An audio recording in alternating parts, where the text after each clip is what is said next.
Buenas tardes. Bueno, vamos nosotros a seguir platicando los temas que nos habíamos quedado. En este caso nos habíamos quedado en el tema de refractarios, tema que ahora vamos a tratar de seguir especificando.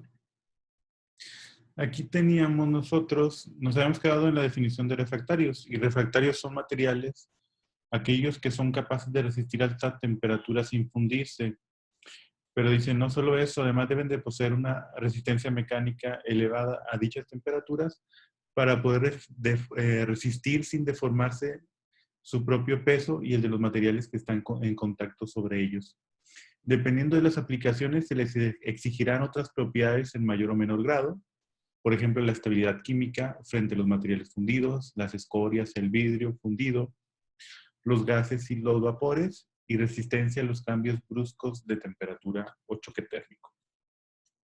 Además de resistir esas combinaciones de severas condiciones, los materiales refractarios deben poder fabricarse en piezas de ciertas tolerancias dimensionales, manteniendo una constancia de características y propiedades, y naturalmente lo más barato posible, partiendo de materias primas fáciles de obtener. Nosotros ya habíamos platicado de que un material es afectado por varias, desde la microestructura, la macroestructura, desde el tipo de enlaces, desde los tamaños de grano, desde diferentes, si son materiales policristalinos, qué estructura tienen, a qué temperatura se producen. Ya vimos una serie de conceptos que nos han acercado a eso y que nos han hecho entender que los materiales cambian sus propiedades dependiendo de las temperaturas a las que son formados estos materiales. Por lo tanto, yo necesito un material que sea capaz de resistir altas temperaturas sin cambiar sus propiedades, siendo estable químicamente, o sea, que no reaccione con el otro elemento. Como lo dice ahí, estabilidad química, que el material que tengo yo no reaccione con un elemento de la fundición para producirme un compuesto que genere ahí una expansión o un agrietamiento dentro de la estructura. Entonces, yo tengo que revisar esas cosas dentro del material. Tengo que evitar que eso suceda. Entonces, para mí es muy importante que nosotros entendamos que el material refractario pues debe de tener esas características, debe de ser resistir altas temperaturas, debe ser estable químicamente para no reaccionar con los materiales, debe resistir esos cambios bruscos de temperatura que nosotros llamamos choque térmico, del enfriamiento a una temperatura alta y luego enfriarse rápidamente. Ese choque térmico puede dañar a muchos materiales y no son capaces de soportarlo. Aunado a ello, tiene que tener propiedades estables, dimensiones que sean también estables, o sea, que no se expande el material o que no se contraiga de gran manera el material para que sea estable. Y debe de ser materiales fáciles de obtener. Generalmente nosotros ahí tenemos una confusión, que es que los materiales que son estables son aquellos materiales que los mejores materiales que sean mecánicamente mejores o que tengan mejores propiedades son aquellos que debemos de utilizar. Y esencialmente no. Los materiales que utilizamos no son muchas veces los mejores mecánicamente o por sus propiedades, sino que son los materiales que tenemos mayor acceso hacia ellos, que son relativamente baratos. Por ejemplo, un caso ideal ahí es el concreto que nosotros utilizamos en la mayoría de las construcciones. No es el mejor material mecánicamente, no es el que resiste más, pero es un material que es fácil de obtener, que en cualquier lugar lo puedo producir, o en muchos lugares lo puedo producir, y que no necesito que gente con gran conocimiento lo maneje, como pueden ser otros materiales como el acero, inclusive la madera. Entonces eso hace que la ventaja competitiva que este tiene sea mayor que los otros materiales. Igual aquí esto va a pasar. Los materiales, entre más competitivos, entre más buenos sean, pero no me permitan a mí a la vez producir un material que sea de fácil acceso, pues no va a funcionar, ¿no? No es lo mejor si no es algo que sea bueno, que me genere, que me solucione el problema, pero que me permita también, pues, costos relativamente bajos de producción.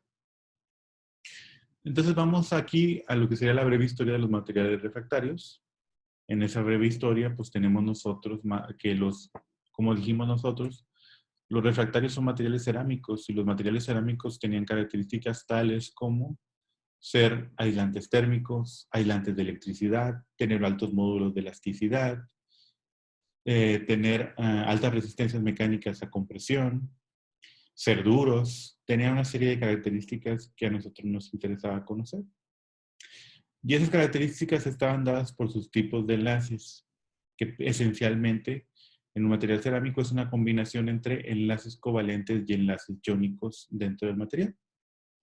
En mayor o menor grado va a ser una combinación de ellos, habiendo también enlaces que platicamos nosotros, de enlaces secundarios, que serían pues, los enlaces fuerzas de Van der Waals, el puente hidrógeno, el polo dipolo, otros enlaces que son de características físicas, que tienen repercusión en la característica del material, sí, pero en menor grado, o en mucho menor grado que los enlaces químicos. Vemos que platicamos nosotros que la cerámica pues vendría siendo la cerámica tradicional. ¿Qué quiere decir? Que la cerámica muchas veces parte de piedras que fueron afiladas, como la obsidiana, que se utilizaba para hacer cortes en los cuerpos, inclusive para la momificación en Egipto. Se utilizaba aquí en armas para poder ir a la guerra, en las tribus mexicas. Entonces, es un material que ha sido utilizado constantemente y que simplemente se afilaba para poder lograr el objetivo de cortar los elementos que ellos quisieran. Entonces, de eso partimos nosotros, de que los materiales refractarios pues, son materiales que en sus características pues, son materiales con no mucha tecnología, que son materiales más fáciles de utilizar, que necesitamos altas temperaturas, pero que relativamente las podemos producir. Entonces, por eso los materiales refractarios vienen desde lo más antiguo de la sociedad. Dice aquí, la humanidad data del uso de refractarios antes del conocimiento de los metales en la edad de piedra. Algunas veces, después de adquirir la habilidad de controlar el fuego, el hombre primitivo se dio cuenta del valor de las sustancias de las piedras por sus características de retener y reflejar el calor. Y mediante una serie de selecciones naturales, aprendieron a buscar rocas de sílice, las cuales no explotaron o extrajeron, como lo hicieron con el granito o eventualmente desintegrada como la cal. Dice que los cerámicos datan, o los refractarios datan de antes del uso de los metales, que en ese tiempo pues, los metales eran más primitivos, si ustedes lo recordarán, pues eran metales de hierro más básicos de los que podemos tener, que se producían a temperaturas más bajas y con características mecánicas de menor capacidad que los que tenemos en la actualidad. Entonces, estos materiales pues se utilizaron, por ejemplo, la roca de sílice o la cal para poder trabajar ciertos aspectos de la vida diaria del material. Dice que la primitiva historia de los materiales refractarios está relacionada con la historia de la alfarería cerámica. Sin embargo, la historia de los refractarios durante el siglo pasado está íntimamente ligada al crecimiento de las industrias metálicas, puesto que su avance necesitaba de los refractarios adecuados para la construcción de los hornos. Una cosa que entendemos nosotros de los refractarios es que, como dijimos, tienen que ser materiales que expuestos a altas temperaturas puedan poseer la característica de ser estables a esas altas temperaturas. Entonces nosotros teníamos, por consecuencia, en aquellos tiempos de la antigüedad, pues materiales que eran más fáciles de producir, como el hierro, a unas temperaturas no tan altas. Conforme va incrementando la tecnología, conforme puedo yo hacer hornos de mayor alta temperatura, pues me voy dando cuenta de que también esos hornos necesitan un material que va a fundirse a una mayor alta temperatura, pues necesita también que ese material en donde se va a fundir sea de mayor capacidad. Por eso es que también, aunado al avance de los metales, tiene que ir avanzando en dónde se van a fundir estos, que van a ser en los moldes refractarios o en los hornos en donde se va a elevar la alta temperatura y cada vez temperaturas más altas, por lo cual dice aquí, o sea, lo que va a lo que llevó realmente al trabajo de refractarios, pues fue la búsqueda de tener hornos con la capacidad de trabajar los nuevos metales que estaban surgiendo. Acá vemos en esta tabla, vemos por ejemplo piedras naturales que se utilizan aquí en estos tres conceptos. En un campo de aplicación de control del fuego, de alfarería, de hornos antiguos para la obtención de hierro. Entonces vemos que utilizábamos piedras naturales, en este caso granitos, areniscas, cuarcitas y micas, que se utilizaban primariamente para controlar el fuego, para alfarería o para hornos donde se pudiera obtener el hierro, pero temperaturas relativamente bajas en comparación con lo que ahora se conoce. Luego nosotros teníamos pues otros elementos como eran la arcilla cocida, ladrillos silicoluminosos con baja lúmina, que son hornos para la obtención del hierro, pero como lo dice, son más caros que las piedras naturales y tienen una pobre resistencia a alta temperatura. Obviamente no ha mejorado mucho o no había mejorado mucho en ese tiempo las características que poseían todos los hornos que estaban trabajando. Luego tenemos piedra de natural para la fundición del vidrio, en cuarcita convertidores Bessemer, y luego ya vamos con caolín, que el caolín es una arcilla. Una arcilla se define por el tamaño de partícula que éste tiene, siendo esta bastante fina. Entonces las arcillas son polvos bastante finos que se utilizan. Para la fabricación del hierro, en zonas calientes de hornos rotatorios, sustituyeron a los silicoluminosos, ya que no resistían condiciones extremas. Entonces empezaron a utilizar, en vez de los elementos silicoluminosos, pues materiales arcillosos de mayor capacidad de altas temperaturas. Luego vamos a 1740, donde utilizaban pues, materiales refractarios, tales como la mezcla de arcilla, más arcilla de China, más polvo de coque, o sea, ya algo más elaborado, para la producción de acero para producir relojes. Entonces, estos materiales que se hacían refractarios soportaban 1500 y 1600 grados con cierta estabilidad química de estos materiales y con una buena prestación mecánica. Ya los primeros ladrillos refractarios de sílice pues se hacen alrededor de los 1840, 1842, ahí viene determinado, para hornos de Bessemer y hornos de reverbero, 97% de CO2 o dióxido de sílice, 0.9% de alúmina, 0.5% de óxido de hierro y 1.2% de óxido de calcio. De los ladrillos de sílice, hornos para la obtención de acero, dolomitas ligados con alquitrán en los hornos Bessemer y hornos de reverbero, magnesia para los hornos de reverbero, igual así que los ladrillos de cromo-magnesita, croque molido o grafito para crisoles. Entonces vamos a viendo cómo cada vez se hacen más especializados los refractarios, ¿no? Van teniendo una mayor cantidad de compuestos, se van modificando sus propiedades en búsqueda de soportar más altas temperaturas para una industria que empezó con el hierro, pero que ya va yendo por el acero, ya va yendo en una mejora en la calidad de los materiales que se están utilizando. Tenemos refractarios de carbono, y estos refractarios de carbono dice que son después de la Segunda Guerra Mundial. La Segunda Guerra Mundial concluye en el 44, si ustedes recordarán, de 1939 a 1944, donde termina la guerra, después ya de los tratados, me acuerdo si eran los de Versalles, parece que sí.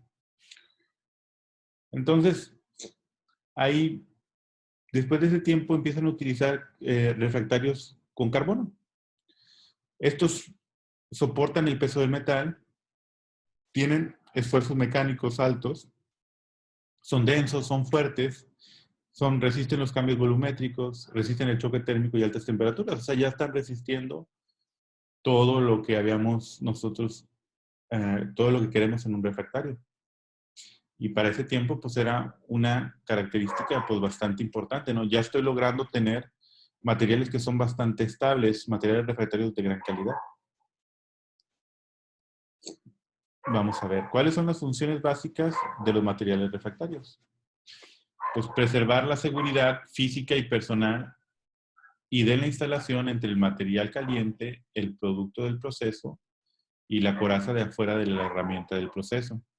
Es importante hacer notar que el material caliente debe ser encontrado bajo cualquiera de sus formas usuales. Podemos tener dentro de un horno pues, un material líquido, por ejemplo el acero, el hierro vaciado, el aluminio, el vidrio fundido. Podemos tenerlo en forma de sólidos, por ejemplo cargas de carbón, lingotes del mineral o metales alimentados en hornos, hornos de coque, cemento, alto horno, recalentamiento o hornos de recocido. O podemos tener gases, por ejemplo, flujo de aire caliente, industria petroquímica. Entonces, tengo que tener un material o un refractario debe ser capaz de retener el calor, de aislar el ambiente exterior de esa alta temperatura y de lograr que eso funcione con una estabilidad química y mecánica adecuada. ¿Cuáles son las funciones básicas de los materiales refractarios? Pues las siguientes. Actúan como una barrera térmica entre un medio caliente y la pared del recipiente que las contiene. Aseguran la protección física fuerte impidiendo la erosión de las paredes por las que circula un medio caliente. Obviamente la erosión pues es que se va dañando el material poco a poco, ¿no? Por la acción ya sea por la acción química, ya sea por la acción física del choque, del golpe.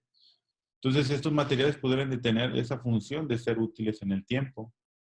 Representan una barrera química de protección contra la corrosión. Actúan como aislantes térmicos reteniendo el calor. O sea, todo eso es lo que debe de fungir el elemento de los materiales refractarios como tal. Los materiales refractarios se clasifican mediante la siguiente clasificación.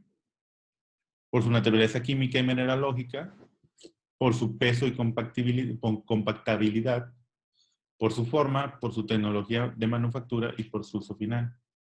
Cuando hablamos de la naturaleza química y mineralógica, vamos a tener una subdivisión entre elementos que son ácidos, básicos o neutros, que aquí es lo que se muestra en esta imagen.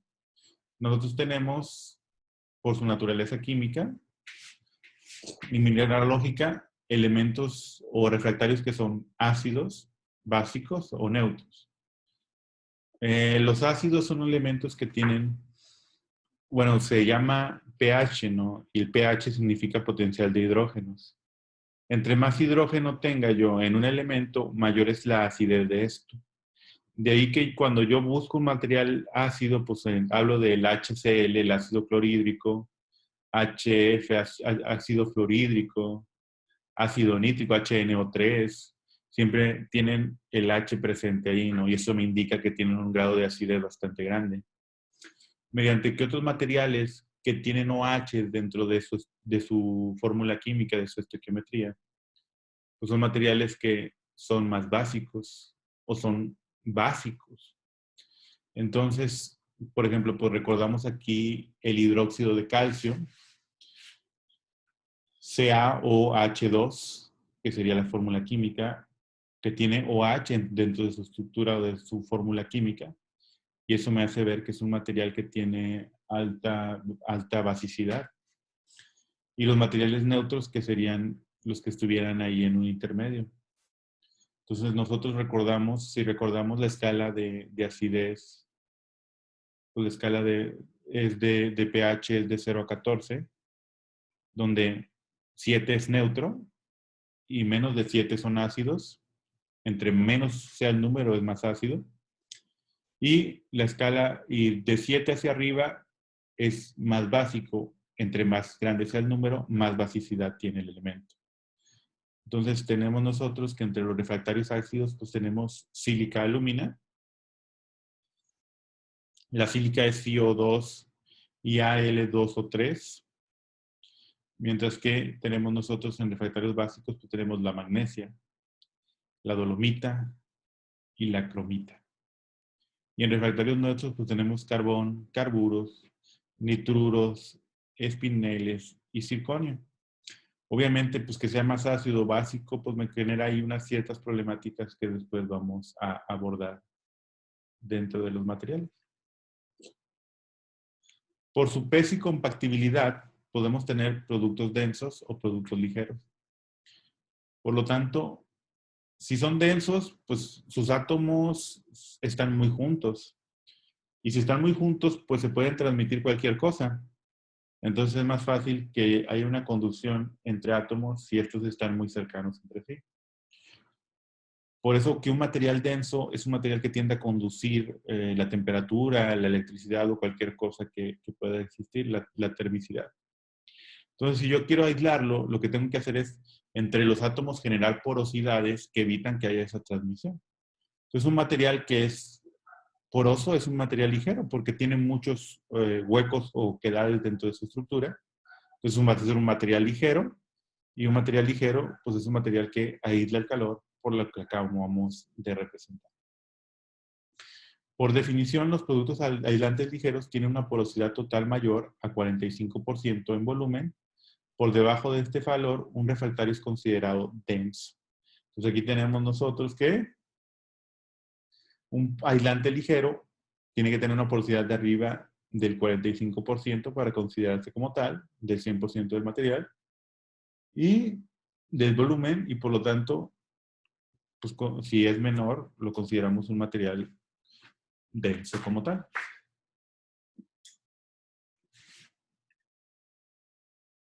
Por su forma, podemos tener productos conformados, productos formados con la forma final en la cual serán usados. O sea, se desarrollan y se les da la forma que van a tener al final, como son ladrillos o formas especiales de diferentes dimensiones y formatos.